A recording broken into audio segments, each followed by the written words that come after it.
খাহী মাংস এয়া আলু এয়া যোগাৰ কৰি ল'লোঁ। এয়া ৰহুন পিঁয়াজ আদা তাৰপিছত এয়া জিৰা মছলা এয়া জলকীয়া আপোনালোকক দেখুৱাই আছোঁ, চাই থাকিব।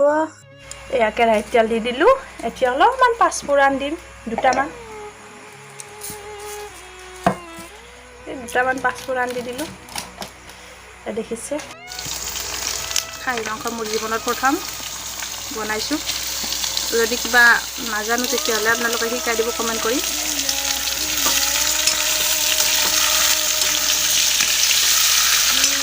মই অলপ কেঁচা পিঁয়াজো দিছোঁ, আপোনালোকে দিয়ে নিদিয়ে নাজানো বাৰু। আৰু তেলতো পিঁয়াজ দিছোঁ।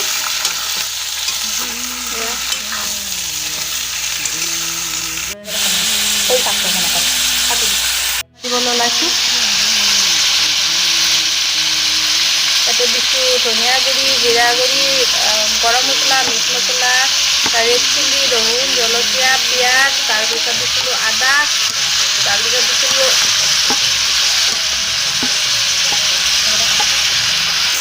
এতিয়া ধুনীয়াকৈ লাৰি দিব লাগিলে এয়া ধুনীয়াকৈ মিশ্ৰণ হৈ গ'ল। দেখিছে এতিয়া ইয়াতে দিম হালধি নিমখ আৰু বাকীখিনি দি দিম গোটেইখিনি। আপোনালোকে চাই থাকিব কেনেকুৱা হয় জনাব, জানিছেনে জনা নাই। দিবলৈ ওলাইছোঁ। আলুখিনি দি কিনে সুন্দৰকৈ লাৰি দিব লাগিব।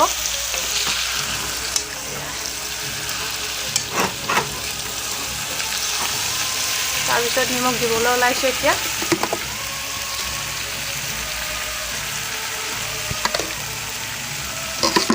তাৰপিছত দিবলৈ ওলাইছোঁ হালধি গুড়ি দিয়াই নাছিলোঁ।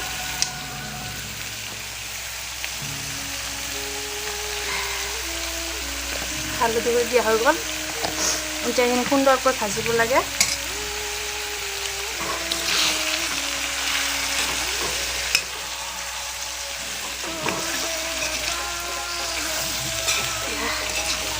সুন্দৰকৈ ভাজি লৈ পেলাই ভাজি থাকিব লাগিব এতিয়া এনেকৈ। কণী অলপমান ঢাকন মাৰি দিওঁ, সুন্দৰকৈ অলপ টাইম সিজি লওক। এতিয়া ঢাকন মাৰি দিলোঁ। চাওক সুন্দৰ হৈ উঠিছে, দেখিছে সুন্দৰ হৈ উঠিছে মাংসখিনি। এনেকৈ লাৰি দিব লাগিব, সুন্দৰকৈ লাৰিব লাগিব এনেকৈ। মাংসখিনি দেখিবলৈ খুব সুন্দৰ হৈছে। আপোনালোকৰ চাগে জিভাৰ পানী পৰি গৈছে, মোৰ অলপ পৰিছে কিন্তু। মাংসটো অলপ সিজিবৰ কাৰণে পানী মাৰি দিলোঁ। অলপমান পানী জাষ্ট আমি উতলা গৰম পানী ব্যৱহাৰ কৰিম। উতলা গৰম পানী উতলি আছে, উতলা গৰম পানী দি দিব, তেতিয়াহ'লে আঞ্জানো সোৱাদ বেছি হয়। উতলিব এবাৰ আঞ্জাখন। পানী বেছি দিয়া নাই বাৰু, উতলিবলৈ শু যাব নহয়, সেইকাৰণে অলপ সিজিবলৈ দিলোঁ আৰু। ফ্লেমটো ডাঙৰ কৰি দিলোঁ। এতিয়া ধুনীয়াকৈ মাংসখিনি লাৰি দিম। মিশ্ৰণখিনি দি দিলোঁ। এতিয়া মাংসখিনি খুব ধুনীয়াকৈ উতলিবলৈ দিম। মাংসখিনি খুব ধুনীয়াকৈ উতলিবলৈ দিম। অলপ দেৰিকৈ আমি নুমাই দিম, অলপমান উতলি থাকক বাৰু। দেখিছেনে মাংসত এটা সুন্দৰ কালাৰ আহিছে। এয়া দেখিছে খাহী মাংস আজি ফাৰ্ষ্ট টাইম বনালোঁ। সোৱাদটো আপোনালোকক জনাম, আপোনালোকে খালি চাই থাকিব ভিডিঅ'টো। এয়া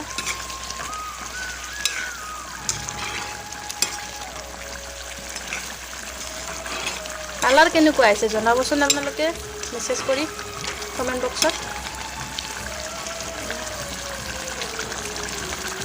মাংসটো বনাই পোৱা নাছিলোঁ, আজি ফাৰ্ষ্ট টাইম বনালোঁ। কেনেকুৱা বা হয়। এয়া হৈ গ'ল মোৰ ভাত, এয়া হৈ গ'ল মোৰ পনীৰৰ আঞ্জা, এয়া মাংসৰ আঞ্জা। এতিয়া ধুনীয়াকৈ খাব ওলাইছোঁ। মাংসখন কেনেকুৱা দেখা হৈছে বাৰু, ঠিক আছেনে? আৰু পনীৰটো বনাই থাকোঁ বাৰু, খায়ে থাকোঁ, কিন্তু মই